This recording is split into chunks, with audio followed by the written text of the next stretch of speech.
J'espère que vous allez bien. On se retrouve aujourd'hui pour la vidéo FAQ, foire aux questions, dans laquelle je vais répondre à toutes vos questions que vous m'avez posées. Donc j'ai ouvert cette FAQ il y a quelques semaines déjà, en disant que je la ferai quand nous serons 10 000 abonnés. Et aujourd'hui, c'est le cas. Nous sommes 10 000 et plus même. Nous sommes 10 500. C'est fou. Donc, dans un premier temps, je voulais vous remercier d'être 10 000. Vous remercier pour tous vos commentaires, tous vos petits pouces bleus, tous vos abonnements et tout votre soutien. Ça me fait extrêmement plaisir. D'autant plus que, en commençant ma chaîne, je ne pensais pas qu'un jour nous serions 10 000. C'est un chiffre énorme et j'avoue que j'ai du mal à me dire que vous êtes 10 000 à me regarder. C'est comme si on remplissait une très grande salle de concert. Donc ça met un petit peu la pression. Mais je tenais vraiment à vous remercier parce que si cette chaîne existe aujourd'hui, c'est aussi grâce à vous. Donc 1000 merci, 10 000 merci, 100 000 merci même. Merci beaucoup, beaucoup, beaucoup, beaucoup.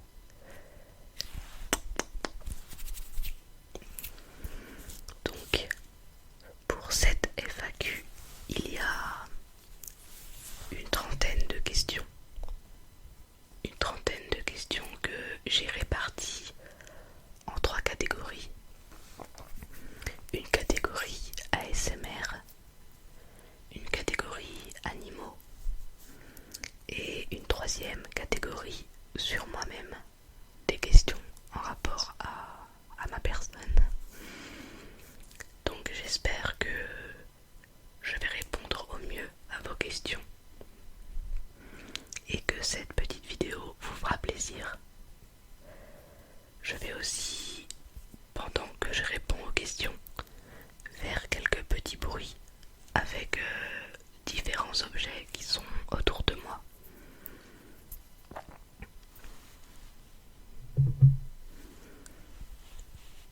J'avais fait une vidéo où je tapotais sur cette huile de ricin et vous avez été pas mal à me dire que ça vous plaisait.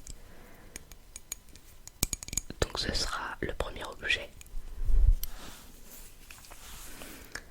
Alors on va commencer avec la première catégorie qui est ASMR. Question numéro 1. À quand un ASMR dans la nature? Alors bientôt. C'est une idée que je trouve vraiment très bien, que j'aime beaucoup. Donc bientôt un ASMR dans la nature, quand il fera beau, parce que en ce moment chez moi il pleut beaucoup. Mais j'ai noté cette idée dans ma liste de vidéos parce que vu que j'aime beaucoup la nature, je pense que ça peut être une vidéo très sympathique et que ça change un petit peu aussi. Question numéro 2. Comptes-tu acheter le 3DIO? Alors ça aussi, c'est une question que j'ai pas mal reçue.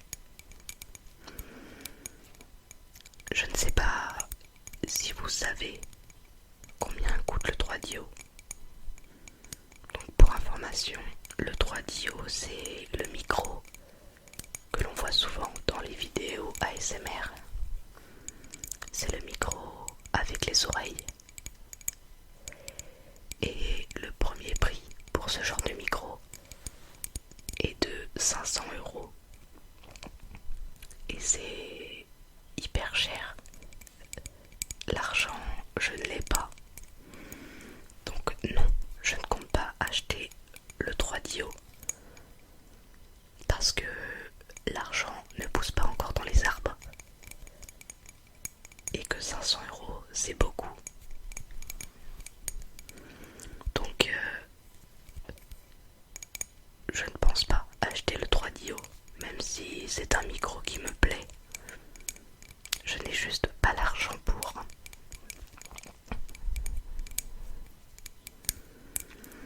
Question numéro 3.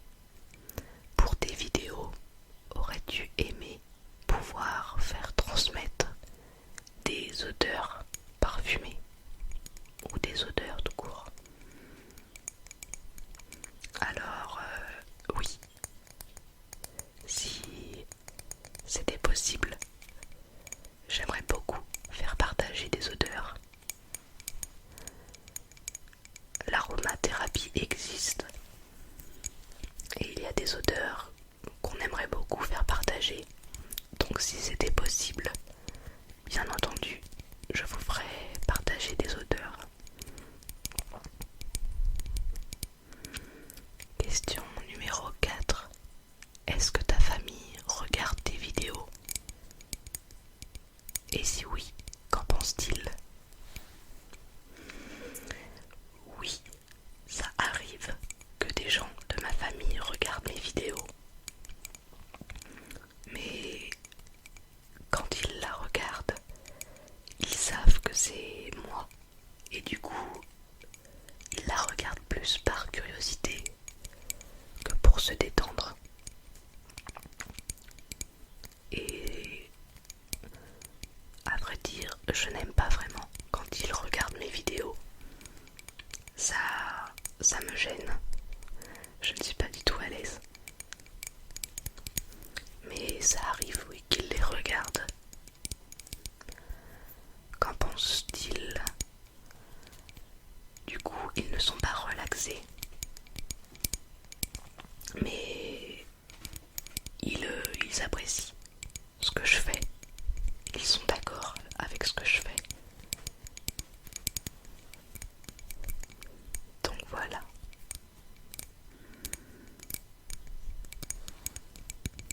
Question numéro 5. Aimerais-tu faire un ASMR sur le véganisme pour informer les gens des conditions d'élevage, de transport, les dangers sanitaires et planétaires qui motivent ce choix de vie en plein essor?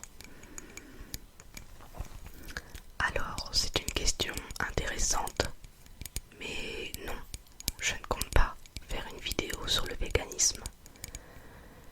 Parce que, premièrement, je ne suis pas végane. Donc, je ne pense pas être la meilleure personne pour en parler. Deuxièmement, c'est un sujet un petit peu sensible que je n'ai pas envie d'étaler sur cette chaîne. Je pense que chacun a son avis sur ça. J'ai moi-même mon opinion sur ça. Mais c'est pas quelque chose dont j'ai envie de parler dans une vidéo ASMR.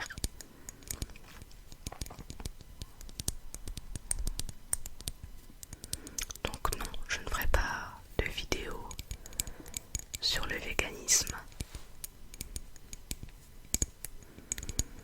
Car c'est comme parler de politique. Chacun a son avis là-dessus. Mais je n'ai pas envie de faire de débat sur la politique. Je pense que ma chaîne n'est pas le meilleur endroit pour ça. Et je pense aussi qu'il y a beaucoup de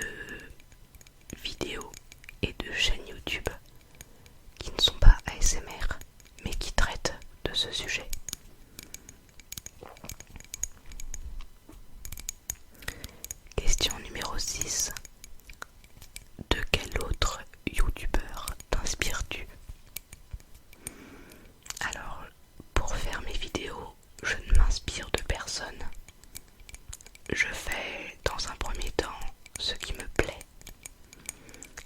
et j'écoute aussi vos idées et vos avis sur mes vidéos.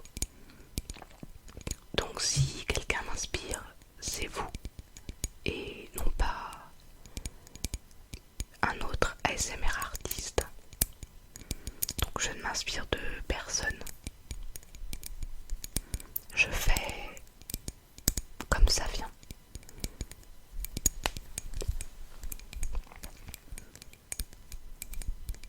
Question numéro 7. Qu'est-ce qui t'a donné envie de faire de l'ASMR? Donc, ce qui m'a donné envie de faire de l'ASMR, c'est que je suis à la base quelqu'un de très anxieux, de très angoissé. Et je sais que je ne suis pas la seule personne dans ce cas.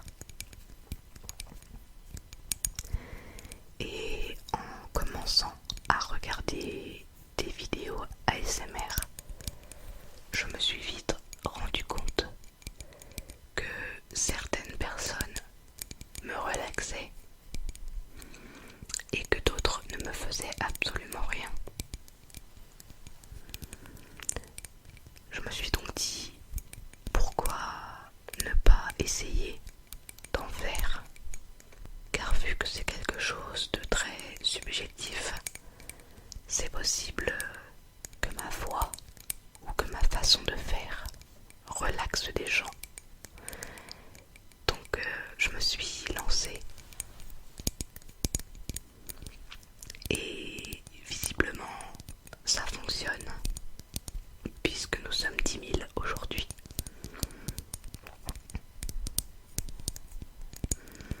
Question numéro 8. Depuis quand fais-tu de l'ASMR?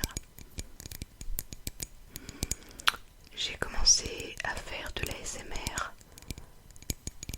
en 2014. Mais à ce moment-là, je n'avais pas de micro. J'avais juste mon iPod et le micro des écouteurs. Et du coup, j'ai vite arrêté d'en faire car je ne pouvais pas vraiment faire ce que je voulais. Les sons n'étaient pas aussi agréables à écouter. Du coup, j'ai arrêté. Et puis, fin d'année 2016, en décembre, je me suis à nouveau lancée dans les vidéos car un peu plus tôt j'avais fait l'acquisition du micro Blue Yeti. Et quand j'ai commencé les vidéos ASMR, j'étais très timide. Et du coup, dans mes premières vidéos, je ne parlais pas. Je ne parlais jamais. Je ne faisais que des petits bruits. Donc voilà. Je vais changer d'objet.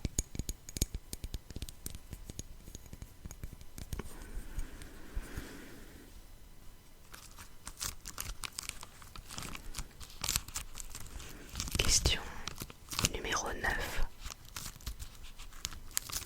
Comptes-tu faire une collaboration avec un autre artiste ASMR? Alors, pourquoi pas? Oui, c'est une bonne idée. Ce n'est pas prévu pour le moment, mais c'est une bonne idée. Après, quand on fait une collaboration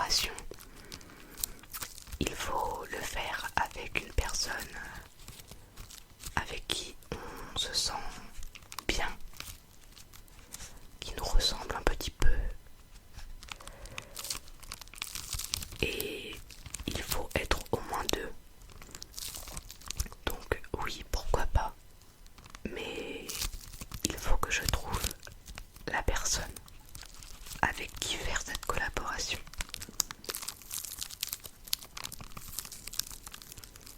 Question numéro 10. Quand est-ce que tu t'es dit je vais faire de l'ASMR?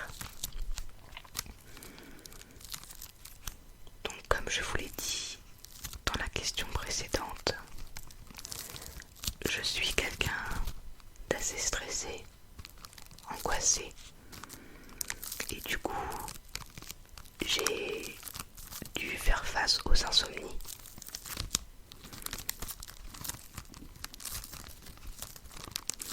Et l'ASMR m'a quand même beaucoup aidé dans certains moments. Et en voyant que c'était quelque chose qui devenait de plus en plus connu et que beaucoup de gens se mettaient à faire des vidéos ASMR, je me suis dit pourquoi pas moi? Et du coup c'est là que j'ai commencé en 2014 pour arrêter et reprendre en 2016.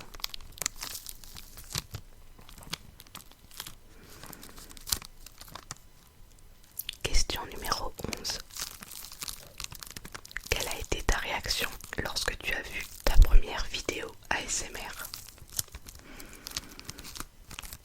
Donc, comme je faisais des insomnies, j'ai cherché des vidéos sur YouTube pour me relaxer, me détendre et m'endormir. Et je suis tombée sur les vidéos de Benjamin Lubzianski, qui est un thérapeute. Donc j'ai regardé ses vidéos. Et dans les propositions de vidéos, il y avait une vidéo de Amandine Leloup. Et c'était marqué ASMR. Je ne connaissais pas. Donc j'ai cliqué. Et dans cette vidéo, elle faisait du tapping sur un miroir et des gestes très doux. Et elle parlait avec son accent. Donc au début, je me suis dit que c'était assez étrange.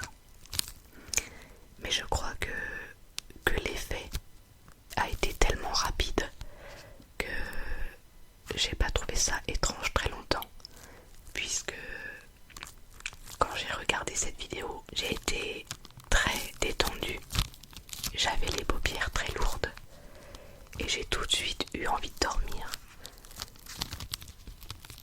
Et c'est comme ça que j'ai connu l'ASMR. Donc je peux comprendre que quand on tombe dessus sans connaître, ça paraît étrange. Et ça peut paraître encore plus étrange pour les gens qui n'y sont pas sensibles. Mais vu que moi j'ai été déclenchée très rapidement, cette impression de regarder quelque chose d'étrange est vite passée. Question numéro 12. Comptes-tu un jour montrer ta tête entièrement ou pas? Ce n'est pas dans mes projets de montrer ma tête entièrement. Je montre déjà le bas de mon visage. C'est largement suffisant pour recevoir des commentaires pas très sympathiques.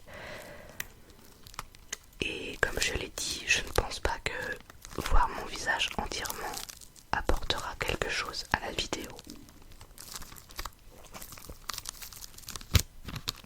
Donc autant montrer uniquement le bas du visage. Question numéro 13.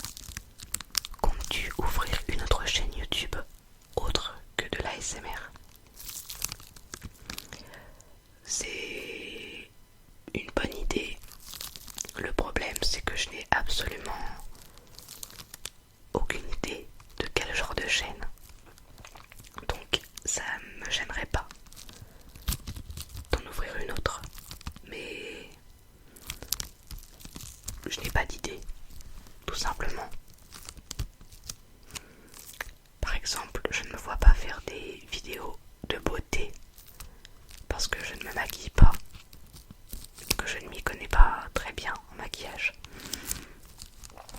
Je ne me vois pas faire une chaîne de vlog, tout simplement parce que ma vie n'est vraiment pas assez intéressante pour que je me filme toute la journée. Donc pourquoi pas, mais avant d'ouvrir une chaîne, il faut trouver un sujet de cette chaîne. Et je dois avouer que cette chaîne ASMR me prend déjà pas mal de temps. Donc ce n'est pas dans mes projets, mais pourquoi pas.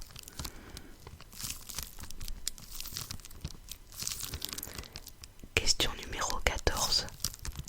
Pourquoi avoir choisi le Blue Yeti? Alors, c'est déjà une question de rapport qualité-prix. Je cherchais un micro et j'ai vu que beaucoup de ASMR artistes avaient le Blue Yeti. Et je trouve que la qualité était très bonne. Et en regardant les prix, j'ai vu que c'était aussi un des moins chers. Donc voilà pourquoi j'ai choisi le Blue Yeti, qui permet d'avoir une bonne qualité audio, mais qui ne coûte pas non plus très cher.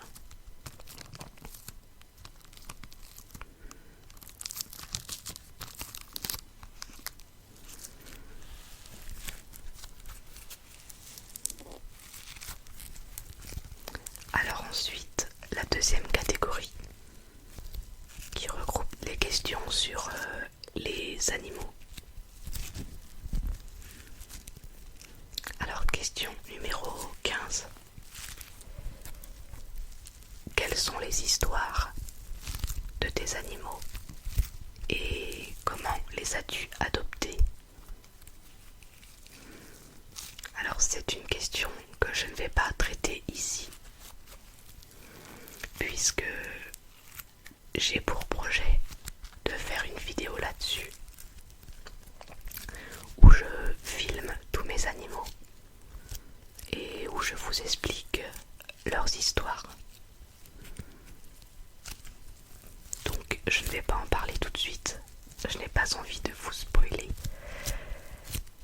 mais c'est une vidéo que je compte faire, oui. Question numéro 16. Quel est ton animal préféré? Honnêtement, je n'ai pas d'animal préféré.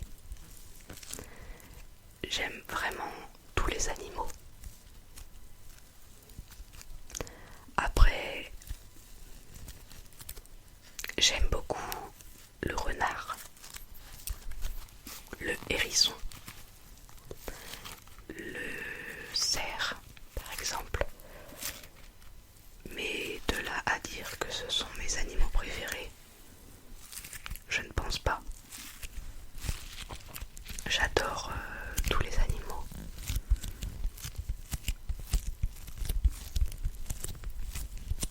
C'est ma passion, les animaux.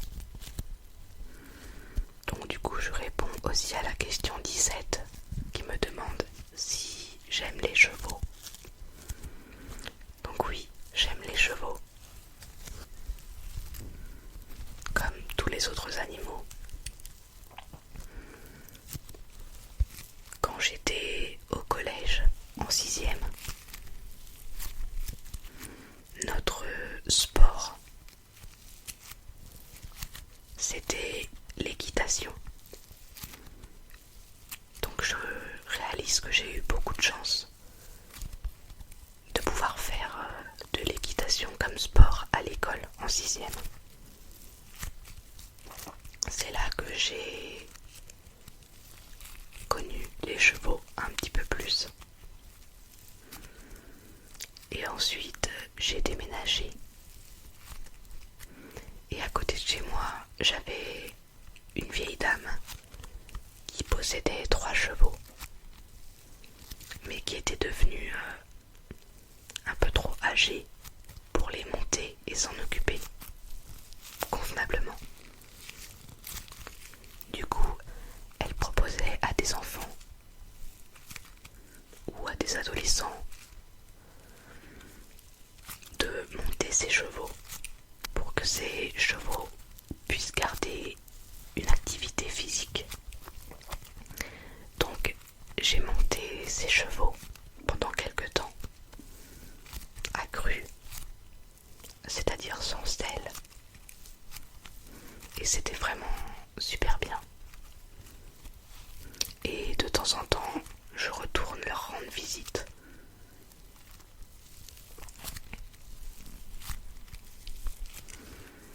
Question numéro 18.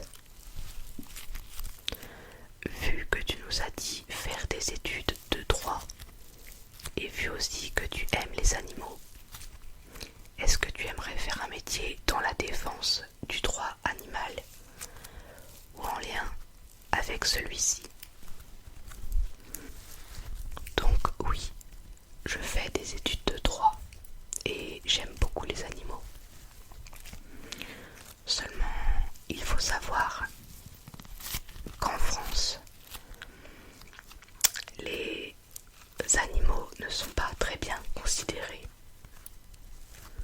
Et pour le droit français, les animaux sont des biens, donc des meubles. En 2015, une loi a été votée pour que dans le code civil, les animaux soient considérés comme des êtres vivants, doués de sensibilité. Mais il faut savoir que c'est juste un texte et que les animaux étaient déjà qualifiés comme ça dans le code rural et le code pénal, et que cette loi a été votée uniquement pour aligner les codes, pour que l'animal ait la même définition dans ces 3 codes.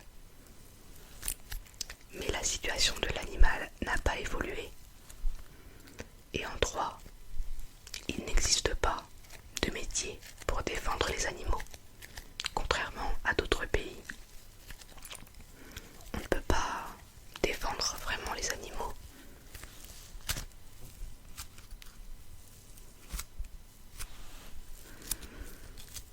De plus, le droit, j'en fais depuis pas mal de temps.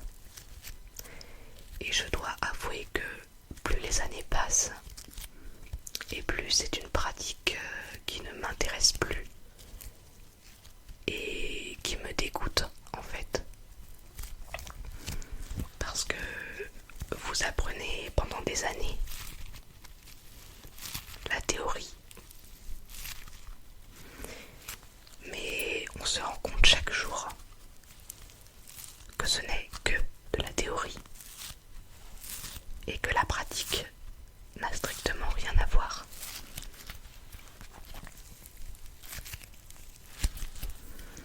Chaque jour, nous avons affaire au droit, parce que le droit est partout et nous entoure tout le temps. Mais le droit, en théorie, il est bien, il est beau, mais en pratique, c'est autre chose. Donc, je ne pense pas faire un métier dans la défense du droit. Ou alors, ça sera faire partie d'une association où là, il y a des vraies actions faites pour les animaux. Donc c'est possible que je travaille, que je trouve un métier en rapport avec les animaux. Mais si possible, un peu plus éloigné du droit. Question 19. Quelle nourriture donnes-tu à tes animaux? Donc j'ai 2 chiens. Donc la plus jeune mange des croquettes que l'on donne généralement aux chiens de chasse parce que c'est un chien qui se dépense beaucoup et qui a donc besoin de beaucoup de protéines. Donc Vega mange des croquettes et Betty mange des croquettes spéciales pour chiens diabétiques. Puisque il y a quelques mois, nous avons appris qu'elle était diabétique insulinodépendante. Donc ça veut dire que chaque matin et chaque soir, on lui fait des injections d'insuline et des tests pour surveiller son diabète. Donc elle mange des croquettes pour le diabète et avec elle mange des haricots verts ou des courgettes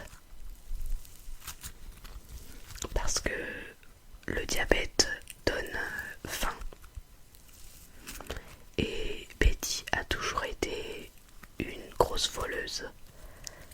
Depuis qu'elle est petite, elle vole toute la nourriture. Et du coup, pour essayer de freiner ça, pour qu'elle ait moins faim et moins envie de voler, on lui donne une portion de croquettes, mais aussi des haricots verts.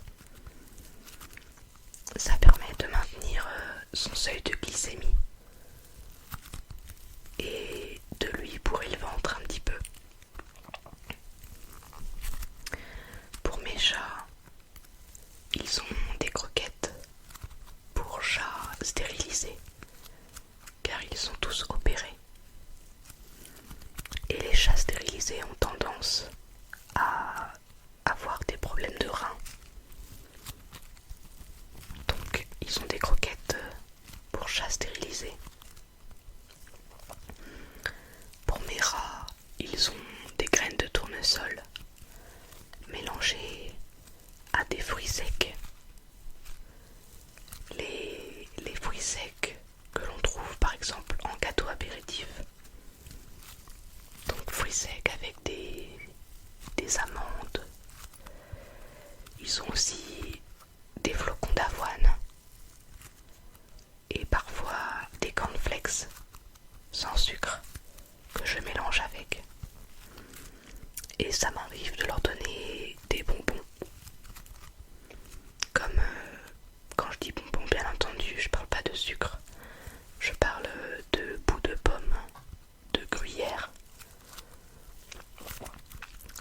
Et pour Léon, Léon mange des escargots et des limaces. Et je lui donne aussi des croquettes, les croquettes de mes chats. Question numéro 20. Penses-tu que les animaux ressentent de l'ASMR? Alors, oui. Je pense que les animaux ressentent de l'ASMR. Je pense qu'ils peuvent être relaxés et détendus par des petits bruits ou juste l'intonation de la voix. Les animaux sont comme nous. Ils ressentent les choses, les émotions, bonnes comme mauvaises. Donc, de mon point de vue, je pense que oui, les animaux ressentent de l'ASMR.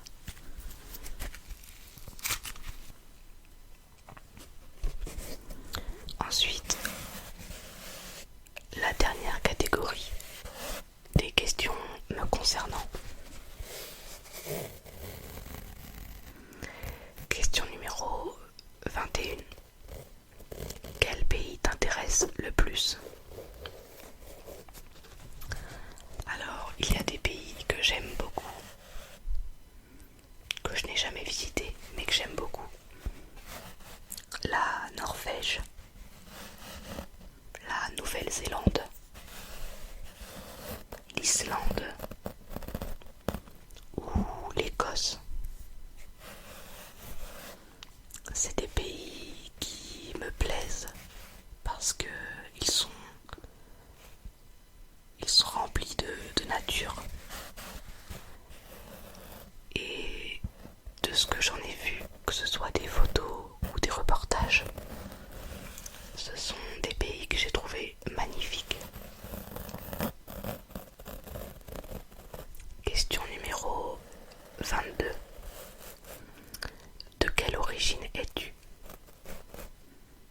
je suis française, plus précisément bretonne, et j'ai des petites origines parisiennes.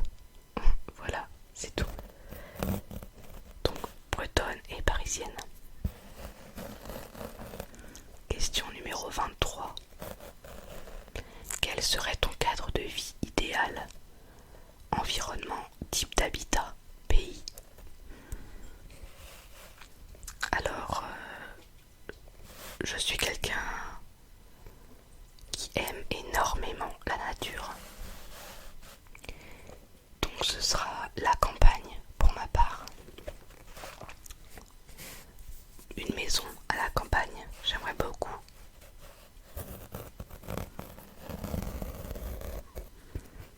Je ne suis pas du tout fan des villes. Je n'aime pas la ville. Je préfère la nature. Après, pour le pays, si on peut rêver un peu, je dirais les pays que j'ai cités précédemment. Mais il faut savoir que je suis quelqu'un de très famille. Et du coup, je resterai avec ma famille, donc en France. Question numéro 24. Aimes-tu le Japon ou la Corée? Alors comme je l'ai dit, je n'aime pas les grandes villes. Donc le Japon ne me tente pas vraiment. Je ne connais pas beaucoup, mais de ce que j'en ai vu, ça ne me donne pas envie d'y aller. Et la Corée. Donc la Corée du Sud, ça ne me tente pas non plus beaucoup, mais l'an dernier, mon copain a été en Corée du Sud, car nous avons un ami qui est parti vivre là-bas pendant quelques années. Et il a beaucoup aimé. Et c'est vrai que j'ai vu des photos. Et si je devais choisir entre le Japon ou la Corée, je choisirais la Corée. Question numéro 25. Quelle est la couleur de tes yeux? Alors, je crois que j'ai les yeux les plus basiques du monde. J'ai les yeux marron noisette. Je suis un petit peu déçue parce que ma mère a les yeux bleu-vert, mon frère a les yeux bleu-gris, ma soeur a les yeux marron-vert et moi j'ai les yeux marron noisette. Alors c'est pas que j'aime pas, hein. Après ce n'est qu'une couleur de yeux, mais j'aurais beaucoup aimé avoir les yeux bleu-gris ou vert. Mais bon, la nature en a décidé autrement.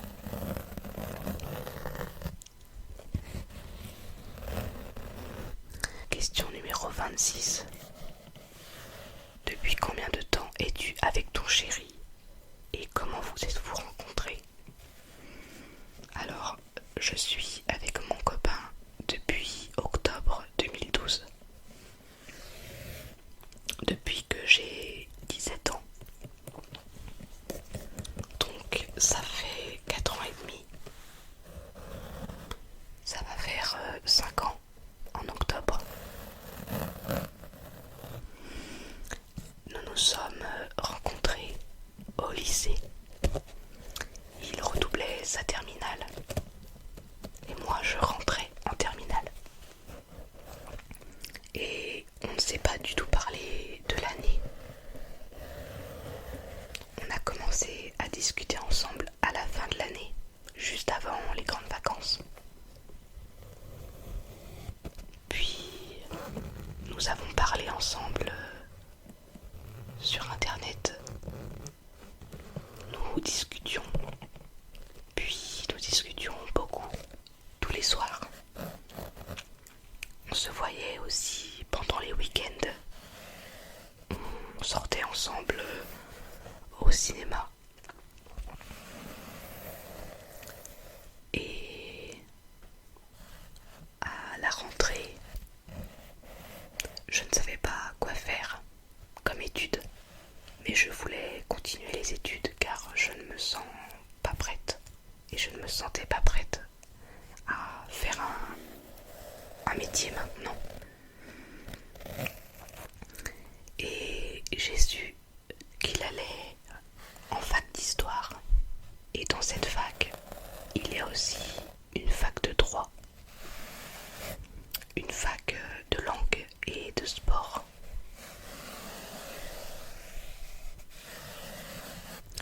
Et je me suis dit que j'allais faire des études de droit, car c'est un sujet que je ne connaissais pas et que j'avais envie de découvrir. Et en même temps, j'étais assez contente, car nous étions du coup dans la même fac. Donc nous nous parlions à la fac. Puis nous continuons à nous voir le week-end, parfois. Et nous sommes finalement sortis ensemble. Donc voilà comment j'ai rencontré mon copain. Question numéro 27. Est-ce que tu écris des fictions ou des poèmes? Et si oui, as-tu l'intention de faire une vidéo de lecture à ce sujet? Alors, quand j'étais plus jeune, j'écrivais pas mal de textes, mais ce n'était pas des fictions ou des poèmes. C'était plutôt un moyen d'exprimer ce que je ressentais. Un moyen de communiquer, et ça me faisait du bien d'écrire. Après non, je ne ferai pas une vidéo à ce sujet, tout simplement parce que c'était des textes vraiment pas relaxants, assez tristes, assez sombres, des émotions assez négatives. Du coup, je n'ai pas très envie d'en faire une vidéo. Question numéro 28.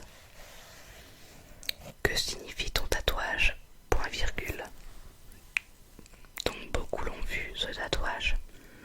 Certains ont direct compris sa signification, alors que d'autres me demandent si ça a un rapport avec Naruto. Alors non, ça n'a pas de rapport avec Naruto. Ce tatouage a bien la signification qu'on lui donne. C'est le symbole d'un combat. Un combat contre tous les troubles psychologiques. Que ce soit la dépression, ou la bipolarité, ou la schizophrénie, ou les maladies mentales. C'est aussi un symbole de soutien pour montrer que la vie continue et que parfois, même si c'est dur, très dur, il y a des moments où les choses vont un peu mieux. Ça ne dure pas forcément, mais ça arrive.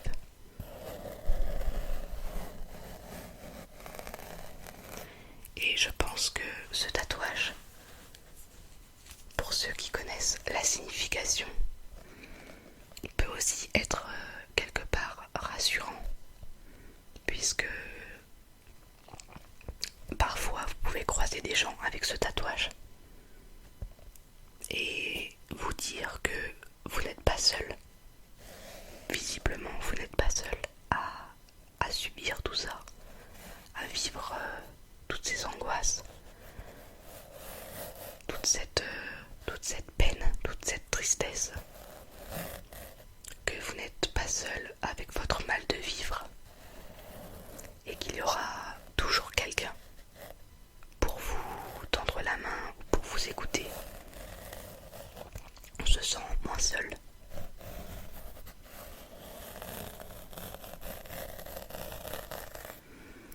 Donc c'est pour dire que voilà, l'histoire n'est pas finie, qu'on ne met pas un point final à la vie, mais que c'est juste une étape à franchir, et que cette étape peut durer très longtemps, des années et des années, mais qu'on peut s'en sortir. Donc voilà, c'est un symbole d'espoir et de soutien.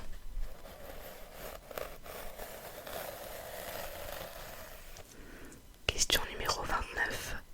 Si tu pouvais retourner à une époque ancienne, quelle période choisirais-tu? J'aime bien cette question. Seulement, c'est difficile d'en parler quand on est né à cette période, par exemple. Je m'explique, je pense que c'est facile à dire, de dire qu'on, par exemple, on voudrait être né, je dis au hasard, au XVIIIe siècle. Parce que je pense que chaque période, chaque siècle a son lot de choses tristes, de problèmes. Donc je pense que je suis née à la bonne époque. Parce que je ne sais pas vraiment comment étaient les autres. Donc je ne peux pas trop juger. Peut-être dans les années 70, 60-70, je ne sais pas. Dans ma tête, j'ai l'impression que peut-être le monde était un petit peu moins évolué, que la nature était un peu plus respectée qu'aujourd'hui, que les gens étaient un peu moins égoïstes et individualistes à cette époque. Mais à vrai dire, je n'y ai pas vécu et je ne sais pas. Quand ma mère me parle de ce temps-là, j'ai l'impression que la vie était moins dangereuse et plus simple. Mais après, c'est peut-être qu'une impression. Mais j'aimerais vivre une période où la nature et les animaux sont respectés et où les gens sont solidaires entre eux. Question numéro 30. Quelle est ta couleur préférée? Donc je n'ai pas non plus de couleur préférée. En fait, je suis quelqu'un d'assez indécis et j'ai du mal à faire des choix. Je pense que vous l'avez remarqué. Du coup, je n'ai pas de couleur préférée. J'aime toutes les couleurs. Après, j'ai tendance à m'habiller assez sobre et assez sombre. Donc ça reste dans les gris, le noir. J'aime bien aussi la couleur brune ou le bordeaux. Mais je ne pense pas avoir de couleur préférée. Quel sport pratiques-tu? J'ai pratiqué beaucoup de sports quand j'étais plus jeune.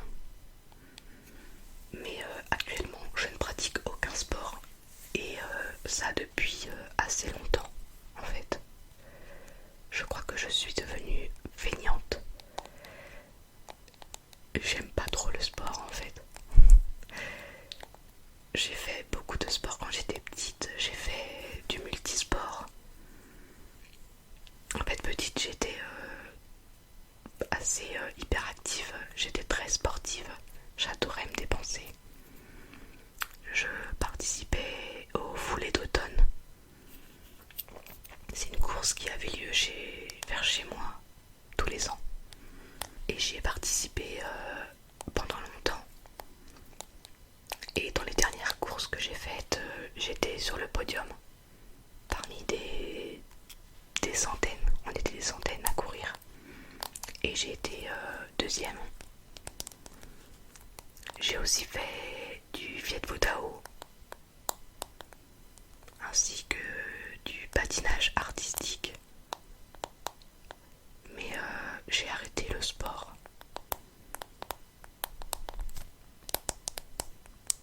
j'avoue que je suis hyper feignante à ce niveau-là. Pourtant, je pense que faire des petites courses, des fois, ça me ferait pas de mal. Faire des petits jogging. Donc le sport que je fais, ben je marche parfois quand je me balade pour faire des photos. Mais je crois vraiment que ça s'arrête là. Je suis pas sportive. Donc voilà, c'était la dernière question de cette FAQ. Donc je crois qu'il y avait une trentaine de questions au total. J'espère que cette vidéo vous aura plu. Si vous avez d'autres questions, n'hésitez pas à les laisser en commentaire. Je vous fais de gros bisous. Et je vous dis à très bientôt. Et surtout, merci d'être si nombreux et d'être si fidèles au post. Merci beaucoup.